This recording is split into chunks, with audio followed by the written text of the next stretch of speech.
আসসালামু আলাইকুম প্রিয় ভিউয়ার্স। আজকে সোশ্যাল মিডিয়াতে আগুন। একটা নাম বাদ পড়তেই মানুষ যেন উল্লাসে, কেউ আবার হতাশায়। রুমিন ফারহানার নাম বাদ পড়েছে বিএনপির প্রার্থী তালিকা থেকে, এবং এর মধ্যেই শুরু হয়েছে আলোচনা, সমালোচনা আর তোলপাড়। কিন্তু প্রশ্ন একটাই, আমরা কি এখনো সত্য বোঝার আগে শোরগোল তুলতে শিখেছি, নাকি কেবল হেডলাইন দেখেই নাচানাচি করি? যখন বিএনপি ঘোষণা করেছে কারা কারা এমপি প্রার্থী হবেন, তখন দেখা গেল এই তালিকায় কিছু বড় নামই নেই। তার মধ্যে অন্যতম রুমিন ফারহানা, আরও কয়েকজন সিনিয়র নেতা যাদের নাম একসময় দলীয় সংগ্রামে ইতিহাসের আলো হয়ে জ্বলেছে।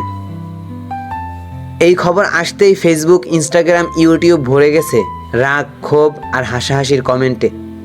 কেউ বলছে এটাই প্রাপ্য ছিল, আবার কেউ বলছে এই দল আর টিকবে না।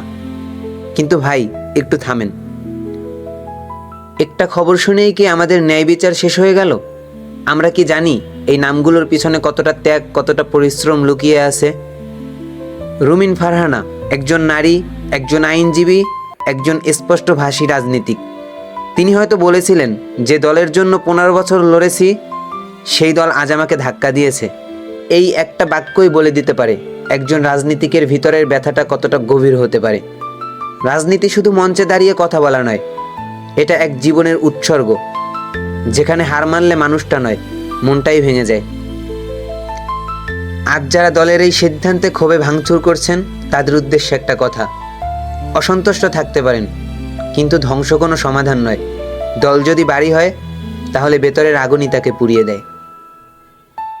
আজকের সিদ্ধান্ত হয়তো কারো পক্ষে না, কিন্তু কাল হয়তো এই সিদ্ধান্তই দলের টার্নিং পয়েন্ট হবে। তা আমরা এখনই বলতে পারি না। আমি কোনো দলের পক্ষ নই, কারো ব্যক্তিত্বের পক্ষও নই। আমি শুধু সত্যের পক্ষে, কারণ সত্য কখনো দল দেখে না, সত্য কেবল মানুষকে দেখে। রুমিন ফারহানারা হয়তো বাদ পড়ে যায় দলের তালিকা থেকে, কিন্তু ইতিহাসের পাতা থেকে নয়। যারা একদিন দলের পতাকা হাতে নিয়ে রাস্তায় নেমেছিল, তাদের অবদান কোনো তালিকা মুছে দিতে পারে না। আজ যারা উল্লাস করছো, তারা মনে রেখো, কাল তোমার নামও বাদ পড়তে পারে।